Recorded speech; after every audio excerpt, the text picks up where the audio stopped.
Would you ever consider making a run for the presidency? You knew that was coming. I'm 31 years old. I got a great life. And my mission right now is defend the Trump administration on the great stuff they're doing, get J.D. Vance elected as the next president of the United States in 2028. And if they ever run out of people, I don't even know if I would consider it. You know why? People say, are you going to run for Senate or Congress? I'd say, listen, honestly, I think the impact we're making is bigger than sometimes some of the U.S. senators. I don't know if you guys agree or not. I do. But again, I'm not trying to, be braggadocious, but I can say what I want to say. We have a very successful podcast. Who listens to the Charlie Kirk Show? Anybody? I mean, it's amazing. Wow. Thank you guys. And our campus tours are sweeping the country, billions of views. I got over 1,000 employees. I'm the most blessed. I have to pinch myself when I wake up every single day that I get to be able to do this as my job. And so I never want to lose that. I always just want the highest and greatest impact. September 10th, 2025. A day that shocked the American political landscape and set off a nationwide conversation about violence, polarization, and the price of public life. On that day, conservative activist and media personality Charlie Kirk was fatally shot during a Turning Point USA event at Utah Valley University. The alleged shooter, Tyler Robinson, a 22-year-old Utah resident, would later be arrested after a manhunt that captivated the nation. But how did we get here? Who is Charlie Kirk?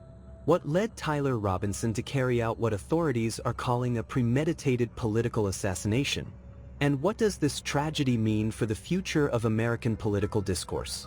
In this in-depth documentary, we're going to walk through the life of Charlie Kirk, the timeline of the shooting, the investigation, the suspect, and the aftermath. This won't be rushed. We'll spend the time to carefully unpack the story, layer by layer, in the same way investigators and journalists have pieced it together. This is the killing of Charlie Kirk, the story of Tyler Robinson. To understand the significance of this moment, we need to begin not with the crime itself, but with the man who lost his life, Charlie Kirk. Charlie Kirk was not just another political commentator. He was, in many ways, the face of a generational conservative movement. Born in 1993 in the Chicago suburb of Arlington Heights, Illinois, Kirk rose from relative obscurity to national prominence in less than a decade. At just 18 years old, he founded Turning Point USA, an organization designed to promote conservative values on high school and college campuses. What began as a small project soon became a national powerhouse, with chapters across the country, millions of dollars in donations, and events that drew both passionate support and intense criticism. By his mid-20s, Kirk was a familiar face on cable news, podcasts, and social media. His sharp style, unapologetic positions, and ability to mobilize young conservatives earned him fans and enemies. To supporters, he was a truth-teller, a culture warrior standing up for free speech on campuses dominated by progressive ideology. To critics, he was a provocateur, someone who amplified division and pushed inflammatory rhetoric. If I just happen to be pregnant. Oh, you don't happen to get pregnant. It's not like getting COVID. I know how it works. I know how it works. You don't get the flu. I know. How about this? You take responsibility for your orgasms and stop eliminating people smaller than you.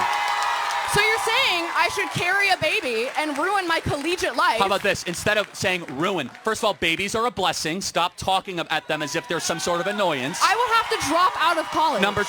Number two, if you play certain games, you win certain prizes. If you're going to go have sex... So you're saying I should drop out of college to support my child and supporting my life? I'm saying if you're going to engage in coitus, in the practice of having children, you might end up with a baby. So know that. And guess what? You don't need to have sex before you get married. It's not like showering. It's not like eating. Are you married? Yes, with 2 beautiful children. Wow, good for you. I could tell you're not married. Yeah. Thank you for your time. Regardless of how you saw him, one fact was undeniable. Charlie Kirk was influential. He shaped the views of thousands of students, became a fixture in Republican politics, and often appeared alongside former President Donald Trump and other high-profile conservatives. I think we'll be able to save TikTok. I'd like to save TikTok. I mean, TikTok was very good to me. I won the young people by 37%. No Republicans ever won, and I won by 37%. And Charlie Kirk will tell you TikTok helped. But Charlie Kirk helped also. He just happens to be here. Look at it. He loves that we mentioned that name, right, Charlie? He's done great, and I appreciate all the help. But with young people, we won by 37%, Charlie, and you helped, but TikTok was amazing. And he was the first one. He said, get on TikTok. So I have a little bit of a warm spot. I know I shouldn't. They'll say quid pro quo, put him in jail for the rest of his life, quid pro quo. No. TikTok was very good to me. I won young people. I don't know if it was because of TikTok, but it was something happened. No Republican has ever won they call them young people. Young people, you can define it a lot of different ways, but I won every age group in young people. And it never happened, and won by 37%. That's a lot. Yeah. Back on Iran, did you warn Prime Minister Netanyahu against taking some sort of actions that could disrupt the talks there in a phone call last week? Well, I'd like to... In 2025, Kirk embarked on what he called the American Comeback Tour. The idea was simple: travel the country, engage directly with students, and challenge them face-to-face in debates and discussions. These weren't closed-door speeches. They were open forums, the kind of stage where anyone could step up, make a point, and argue with him in front of an audience. For Kirk, this was the ultimate expression of free speech. For critics, it was a chance to confront him. And for campuses, it was a logistical challenge: large crowds, passionate emotions, and the ever-present need for security. One stop on this tour was Utah Valley University, in Orem, Utah. A sprawling campus nestled against the Wasatch Mountains, UVU is the largest public university in the state. On that September day, it was hosting one of Kirk's Prove Me Wrong events, a format designed to invite students to challenge his views. Students gathered. Cameras rolled. Kirk took his seat, ready to spar with anyone who stepped up to the mic. It looked like just another stop on the tour. But among the people moving through campus that morning, one man had a different plan. His name, Tyler Robinson. And within minutes, he would change the course of the day and of Charlie Kirk's life forever. September 10, 2025. Utah Valley University. It was a bright late summer day, the kind of day that feels ordinary, even safe. Students hurried between classes, campus clubs set up tables, and the event space near the Losi Center filled with energy. Charlie Kirk had arrived for another stop on his American Comeback Tour. By all appearances, it was a normal day. But hidden within the crowd and shadows of the campus, something extraordinary and deadly was unfolding.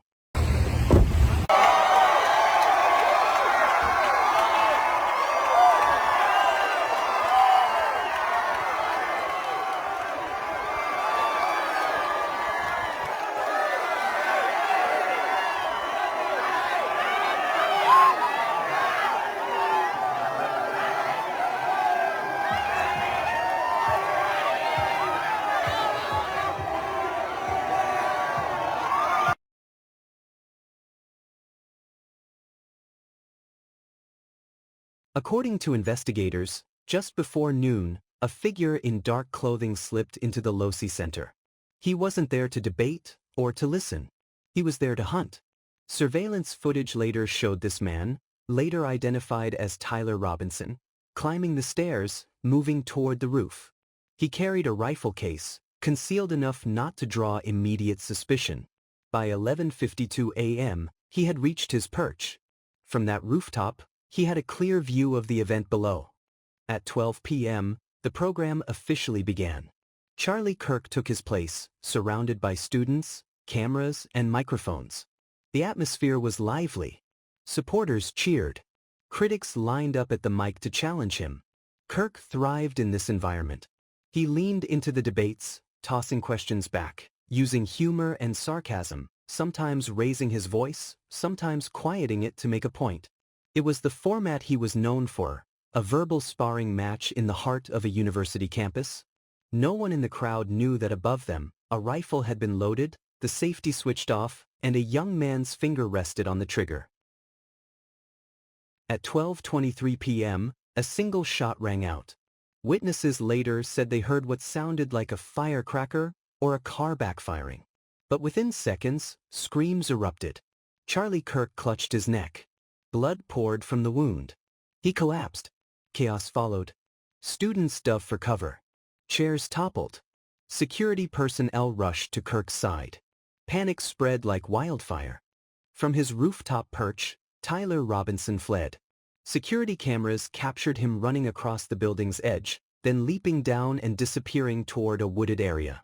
In his wake, he left behind shell casings, fingerprints, and a scene of devastation. Campus police and local authorities locked down the area. Emergency alerts flashed on students' phones. Active shooter on campus. Shelter in place. Inside the chaos, medics fought to keep Charlie Kirk alive. He was rushed to Timpanogos Regional Hospital, just a few miles away. Doctors performed emergency surgery. Despite their efforts, Kirk was pronounced dead later that afternoon. Within hours, the news was everywhere. Push notifications. Breaking news banners. Live coverage. Charlie Kirk shot at Utah Valley University. Sources: he did not survive. For his supporters, it was unthinkable. For his critics, it was surreal. And for the country at large, it was another reminder that political violence, once unthinkable on American soil, was now a chilling reality. Law enforcement moved quickly. The shooter's face and body had been captured on multiple cameras. He had left behind forensic traces on the rooftop. And most importantly, his escape was far from clean.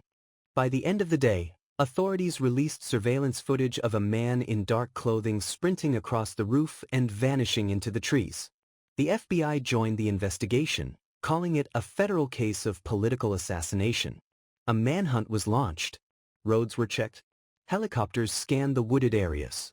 And the public was asked, if you recognize this man, call the tip line immediately. In less than half an hour, a campus debate had turned into a national tragedy. A single bullet had ended the life of one of the most prominent conservative voices in America. And a name few had ever heard before, Tyler Robinson, was now at the center of one of the most high-profile murder investigations in recent memory. But who was Tyler Robinson? Why did he do it? And how did investigators close in on him so quickly?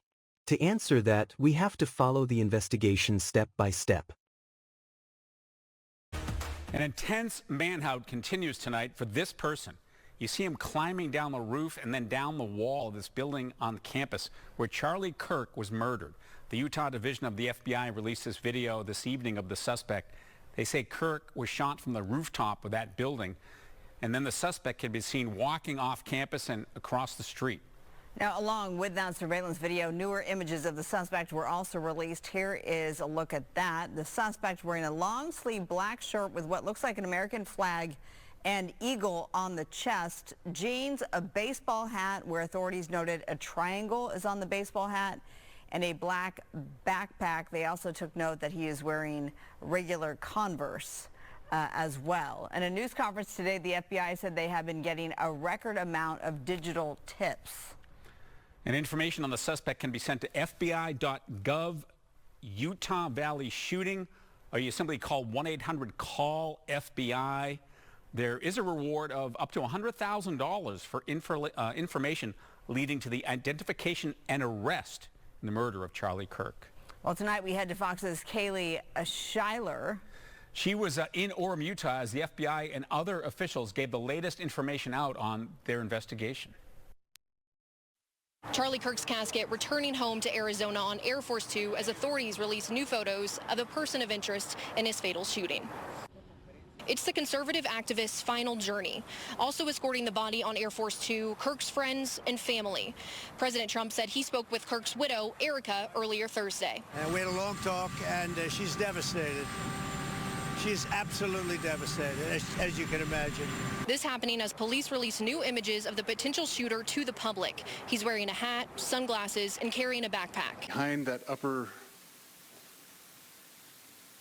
building, he's going to come out on the right, moves to this far right corner. As he does, he's going to climb off the edge and then dropped down to the ground. Authorities earlier confirmed they recovered a weapon near the campus and collected multiple imprints for analysis. We've received more than 7,000 leads and tips. More than anything, we are going to catch this person. FBI Director Kash Patel and his deputy also landing in Utah to oversee the investigation on the ground. We have 20 federal, state, and local law enforcement partners that are working shoulder to shoulder to find the person who committed this horrific crime. With their support, we've completed nearly 200 interviews. President Trump says he plans on attending Kirk's funeral in the coming weeks. In Orem, Utah, Kaylee Schuyler, Fox News. In the hours after the fatal shooting of Charlie Kirk, Utah Valley University looked less like a campus and more like a crime scene. Yellow police tape stretched across courtyards. Armored vehicles rolled onto walkways. Helicopters circled overhead. What had begun as a lively student debate was now the focus of a massive investigation involving campus police, the Utah Department of Public Safety, and the Federal Bureau of Investigation. The rooftop of the Losi Center became the epicenter of the crime scene. Investigators recovered a spent shell casing, partial palm and fingerprints on the ledge, and scuff marks from where the shooter had positioned himself. It didn't take long to determine what weapon had been used. Ballistics experts matched the casing to a .30 caliber bolt-action rifle, a weapon designed for precision at distance. Whoever fired that shot had prepared carefully. But evidence wasn't limited to the rooftop. Surveillance cameras had captured the shooter fleeing the scene. In one video, a man in dark pants and a hooded sweatshirt can be seen sprinting across the roof before leaping down to the ground and disappearing into the wooded area just beyond campus. The images were grainy, but clear enough to recognize key features: his build, his clothing, and the way he carried himself. By evening, the FBI had joined the case, officially labeling the shooting an act of domestic terrorism and potential political assassination. At a press conference, federal officials released still images of the suspect to the public. They pleaded, "If you know this man, contact us immediately." A reward was announced for any tip leading to an arrest. Phone lines lit up. Thousands of calls poured in. New images and videos now out, and the search intensifying for the person you see in these photos right here, the suspect in the deadly shooting of conservative activist Charlie Kirk. It's now been more than 40 hours since Kirk was killed, assassinated by a single bullet.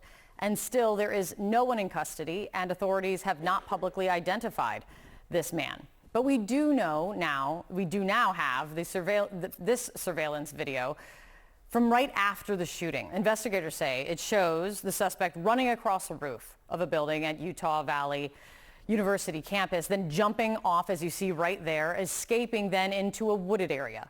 Police have now acknowledged, though, that they have no idea whether this man is even still in the state. The FBI is offering a reward of up to $100,000 in this case. Utah's Governor Spencer Cox says authorities have received more than 7,000 leads and tips, conducted nearly 200 interviews. Cox says the state will pursue the death penalty in this case, and he's made this plea to the public. We cannot do our job without the public's help right now. The public has answered our call for action. We also continue to implore the public to support this investigation and come forward with any information. We are truly hopeful that this video and new photos will lead to even more tips. Meanwhile, at Timpanogos Regional Hospital, doctors confirmed the news many already feared. Charlie Kirk had succumbed to his injuries. The gunshot wound to his neck had caused catastrophic damage. Efforts to stabilize him had failed. Word spread quickly across the country. Push notifications lit up phones. Social media erupted. Supporters shared photos of Kirk at rallies and podcasts. Opponents expressed shock that political disagreement had crossed into murder. Within hours, statements poured in. Former President Donald Trump called the killing an assassination. Lawmakers from both parties condemned the violence, calling it an attack on democracy itself. Utah's governor held a moment of silence. Across college campuses nationwide, security was tightened. Students were left shaken. Many had been in the audience, watching the debate one moment and running for cover the next. News outlets covered every angle. Was this a lone wolf attack? Was it politically motivated? Could it have been prevented? On cable news, the tragedy was debated in real time, sometimes with more speculation than fact. On social media, misinformation spread quickly. Rumors of multiple shooters, conspiracy theories, false claims about motives. The FBI was careful.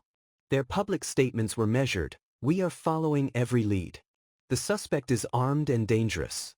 Do not approach him. Call law enforcement immediately."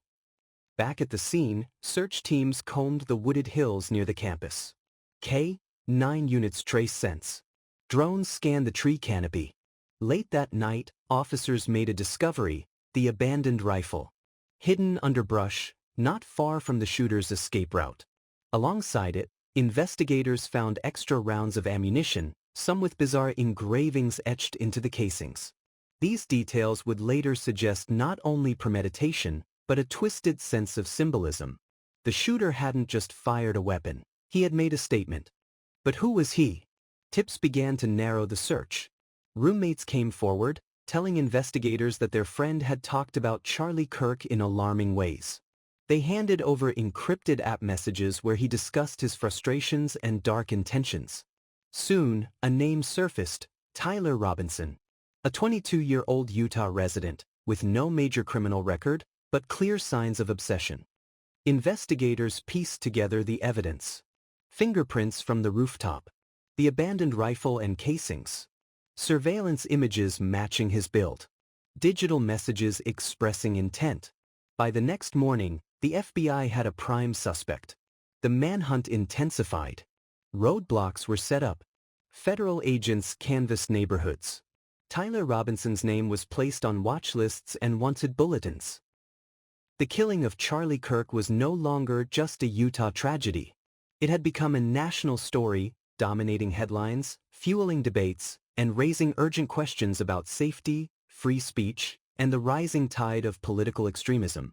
But for investigators, the mission was clear: find Tyler Robinson before he struck again. Who was this young man? What drove him to pick up a rifle and aim it at a political figure in broad daylight?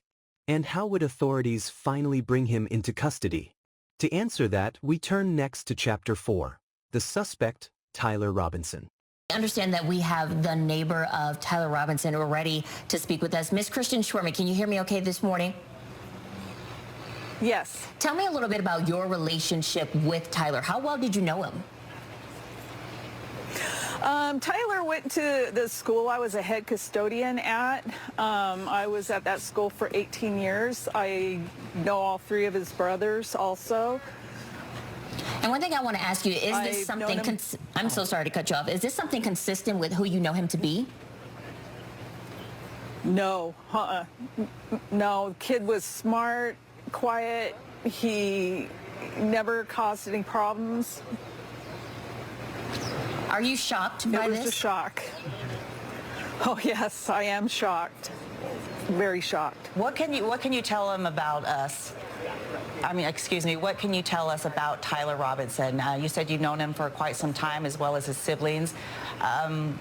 Any kind of characteristics or anything that you could tell us and share about him? You know what I know about Tyler is he was always very quiet. He was very smart. He had just a real mellow personality, never caused any problems. He, like I said, he was smart and he kept to himself, and I don't know who his friends were as of now. Is there any chatter in your neighborhood right now? I know you said you're shocked. Are neighbors having any conversation about Tyler? Oh, yes, I'm sure. I haven't been out too much this morning. I've talked to a few people, but those people haven't lived here long enough. I've lived in the neighborhood for 16 years, just as long as they have, and I'm sure everybody in the neighborhood's shocked because most of these people have been here forever and know him as that To kind of kid I did. understand the killing of Charlie Kirk, investigators had to understand the man behind the rifle. His name was Tyler Robinson, 22 years old, born and raised in Utah. A face that, on the surface, looked ordinary. But behind the surface was a storm that few had truly seen. Tyler grew up in a quiet suburb just outside of Salt Lake City. His childhood was unremarkable: family barbecues, soccer games, church on Sundays. Teachers described him as bright but withdrawn. A boy who often sat in the back of the classroom, doodling in notebooks rather than raising his hand. His parents divorced when he was 14. Friends recall that being the first time Tyler seemed to unravel. He became more isolated, spending long nights online, gaming, and scrolling through forums where politics, anger, and conspiracy collided. By the time he was in high school, Tyler was already immersed in online echo chambers, places where outrage was constant and where extremist rhetoric was disguised as truth. Teachers noted changes. Essays turned darker. Arguments in class became more hostile. A counselor once flagged his writings as concerning, but without concrete threats, no formal action was taken. After graduation, Tyler enrolled briefly at Utah Valley University, the same campus where he would later fire his rifle. But he struggled academically. He dropped out after just 3 semesters, citing lack of direction. Friends from that time remember someone who oscillated between bursts of charisma and long periods of silence. He was fiercely opinionated, quick to argue, but also plagued by feelings of inadequacy. Investigators would later learn that Tyler kept a journal. In it, he raged against institutions, politicians, and the media. One entry, written just months before the shooting, read, "They talk, they lie, they manipulate. Someone has to shut them up. Maybe it has to be me." That sentence would later be used in court to prove premeditation. Around this same period, Tyler became fascinated with firearms. He visited local ranges, practiced long-distance shooting, and posted videos online under pseudonyms, showing off his accuracy with bolt-action rifles. He wasn't just a casual gun owner. He was methodical. He studied angles, wind resistance, and bullet drop. Skills that, when combined with anger and obsession, could become lethal. But what pushed him over the edge? Interviews with former roommates and acquaintances paint a troubling picture.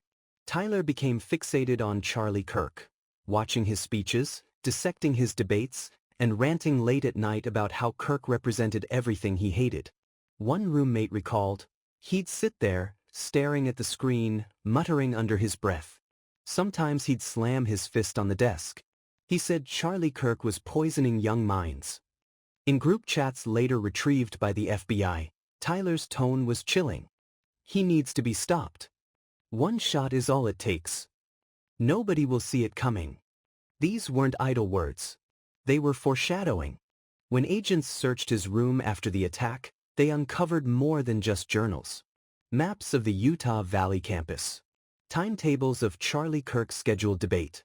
A logbook calculating distances from rooftops to stage points. And most disturbing of all, a manifesto. Dozens of pages of ramblings, filled with anger at government, media, and political leaders. His words were erratic, at times incoherent, but one theme ran throughout: violence as a solution. To his parents, the discovery was devastating. They issued a public statement: "We are horrified. We never imagined our son could do this. We extend our deepest sympathies to the Kirk family and to all who are grieving." But for investigators, sympathy wasn't enough. They needed to know, was Tyler Robinson acting alone, or was he part of something larger? The FBI scoured his digital footprint. His browser history revealed hours spent on extremist forums. Encrypted chat rooms where violent fantasies were shared like casual jokes. Yet, despite his online connections, investigators concluded that Tyler acted alone.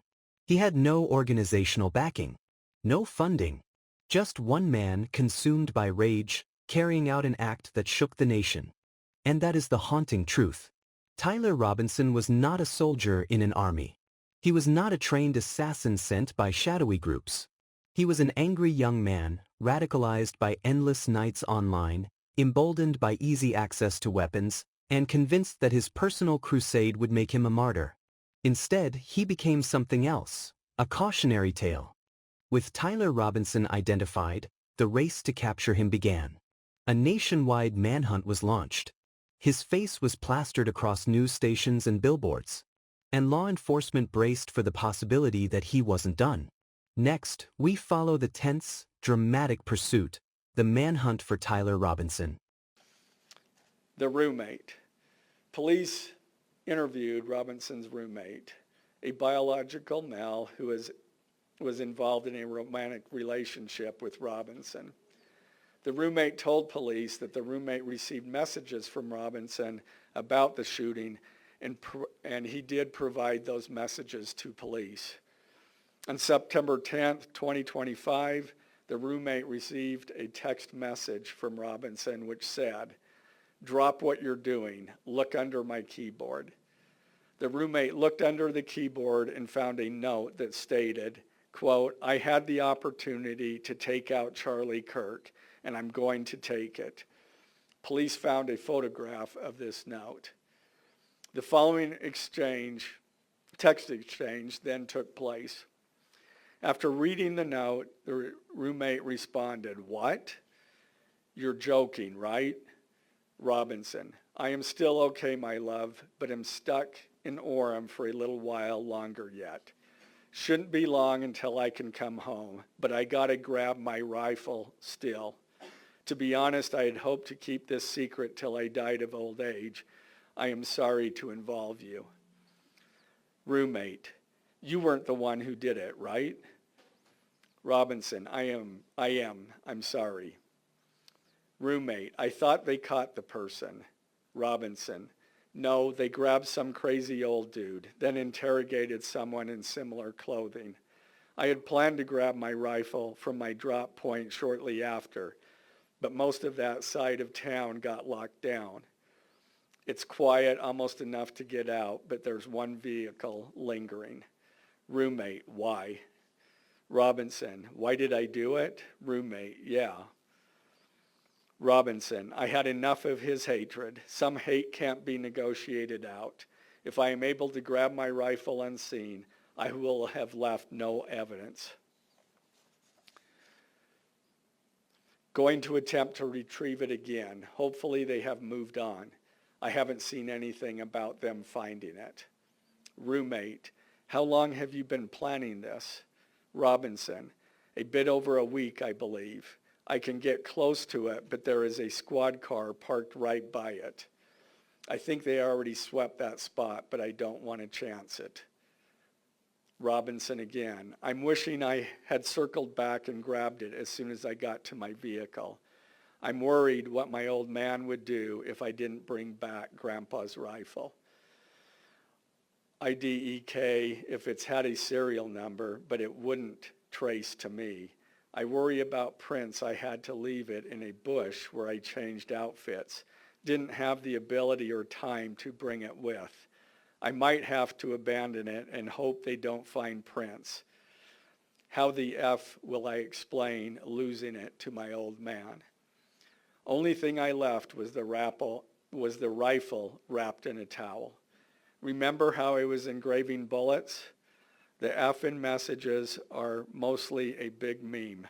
If I see notice bulge UWU on Fox News, I might have a stroke all right. I'm going to have to leave it. That really effing sucks. Judging from today, I'd say Grandpa's gun does just fine, IDK. I think that was a $2K scope. Wink, wink. Robinson again, delete this exchange. Again, Robinson, my dad wants photos of the rifle. He says Grandpa wants to know who has what. The feds released a photo of the rifle, and it is very unique. He's calling me, RN, not answering. Robinson, since Trump got into office, my dad has been pretty diehard MAGA. Robinson, I'm going to turn myself in willingly. One of my neighbors here is a deputy for the sheriff. Again, you are all I worry about, love. That came from Robinson. Roommate, I'm much more worried about you. Robinson, don't talk to the media, please. Don't take any interviews or make any comments. If any police ask you questions, ask for a lawyer and stay silent. With Tyler Robinson identified as the prime suspect in the assassination of Charlie Kirk, law enforcement moved fast. Within 24 hours of the shooting, his face was everywhere. The FBI placed him on its most wanted domestic terrorist list. Posters went up at gas stations. Billboards flashed his photo. News anchors repeated his name every hour. The message was clear: find Tyler Robinson before he strikes again. Federal agents coordinated with local police. Roadblocks were set up across Utah. Surveillance drones patrolled highways. The search radius expanded quickly. Investigators believed Tyler might try to cross state lines, disappearing into rural terrain where survival skills could keep him hidden for weeks. Okay, beautiful, thank you. Sorry, just talking with our producers. Now, one of the things we've been able to learn in just the last half an hour, and I was talking with Max Roth earlier today, is the clarification on whether this was actually where he was arrested. This address is listed on his charging documents. Now, that doesn't necessarily mean he was arrested here, but we have been reporting, and one thing that I do want to mention has happened in the last half an hour, is the DA has started to look at that gray Dodge Challenger in the driveway. They actually lifted up the hoods. You could see they were dusting for prints. So this is still an active scene at this point. The FBI is combing every part of this home. The Washington City Police is here as well, making sure that there are no people either contaminating that crime scene or going in and out of the home without making sure that they're supposed to be in this area. Now, let's talk about Robinson himself. He's 22 years old. And what we know is that neighbors say he was very quiet. He was very reserved. A lot of people were saying he was very intelligent in school. They say he got very good grades, but he was very quiet, but non-political is the big thing. No one really talked about him being political. Now, we know from various reports from family members that he had become more political in recent years and months, even to the point where at a dinner recently, he brought up that Charlie Kirk was going to UVU and expressed that he disagreed with Charlie Kirk's views. Now, one other thing that I do want to mention is at first, he did go to Utah State University. He never attended UVU where the shooting occurred, but he did go to Utah State for one semester. Most recently, he's been at Dixie Technical College. That's across town here in St. George. And that is where he was studying electrical. He was getting his electrical apprenticeship program, and the college confirmed that to us today. Now, I talked to a fellow classmate of his. On September 12th, just before sunrise, the manhunt was over. Tyler Robinson, the man accused of assassinating Charlie Kirk, was in custody. His capture ended a week of fear, but it was only the beginning of a new chapter. The news shocked the nation. Charlie Kirk, a prominent conservative commentator, was gone. Within hours, America found itself divided, mourning, and searching for answers. But the story didn't end with his death. In many ways, it was only the beginning. Vigils spread across the country. Supporters lit candles, shared memories, and posted tributes online. But alongside the grief came anger and political firestorms. Some called Kirk a hero taken too soon. Others saw his death as a symbol of the dangerous polarization gripping America. The political world erupted. Leaders across the spectrum gave statements, some offering condolences, others seizing the moment to push their agendas. In Washington, security around high-profile figures was tightened. Suddenly, no one felt safe. Then, the spotlight turned to one man, Tyler Robinson, Kirk's accused killer. His arrest ended the manhunt, but it sparked new debates.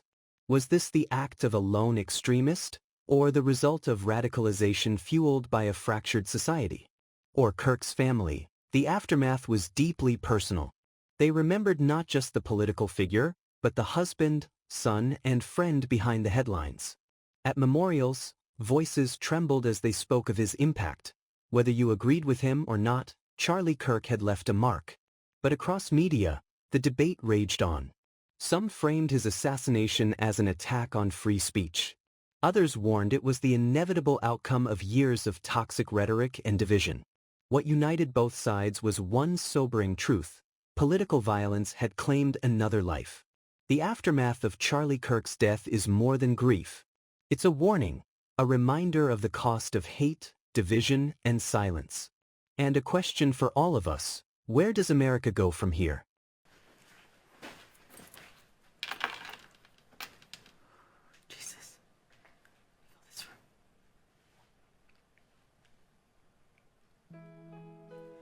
Good evening. My name is Erica Kirk. Charlie Kirk is my husband. I first want to thank the local, state, and federal law enforcement who worked tirelessly to capture my husband's assassin so that he can be brought to justice. I want to thank the first responders who struggled heroically to save Charles's life, and the police who acted bravely to make sure that there were no other victims on that terrible afternoon. I want to thank the officers who have protected our Turning Point USA family these past 2 days. And I want to thank the Turning Point USA board, the COO, Justin Strife, and my husband's chief of staff, the amazing Mikey McCoy, for all their work in these terrible days to be the stability for our family and for the wider Turning Point USA family as well. My heart is with every one of my husband's employees who lost a friend and a mentor. I want to thank the staffers of his amazing Charlie Kirk show who helped him broadcast from this studio, this chair. Every day he loved it. He loved what he did. I want to thank the millions of people who have shown their love for Charlie here in Phoenix, across America, and worldwide.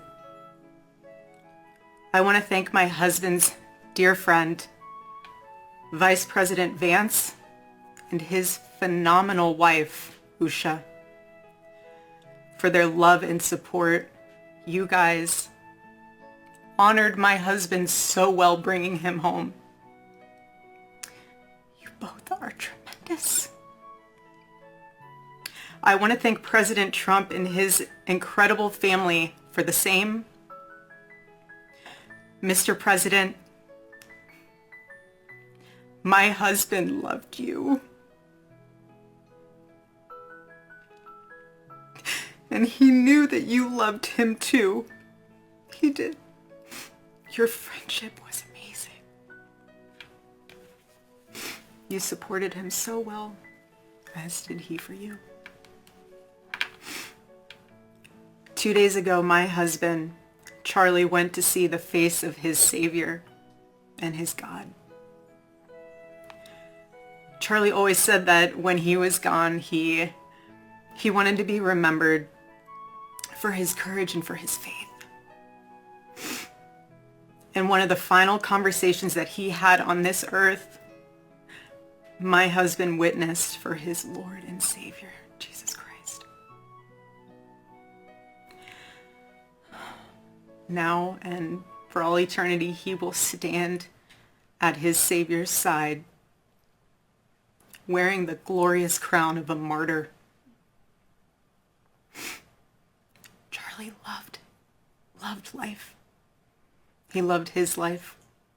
He loved America.